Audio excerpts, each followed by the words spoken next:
Yaing Hong Kong na ang Gilas Pilipinas para sa FIBA Asia Cup 2025 qualifiers. Unang makakatapat ng Gilas Pilipinas sa unang window ng qualifiers ang Team Hong Kong sa Huwebes. Sa linggo naman nila makakaharap ang Team Chinese Taipei sa Philippine Sports Arena sa Pasig.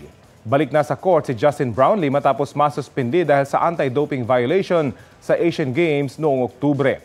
Magbabalik din sa kanyang Gilas duty si Japet Aguilar. Hindi naman na muna makakalaro sa first window ng qualifiers sina Junmar Fajardo at AJ Edu dahil sa injuries.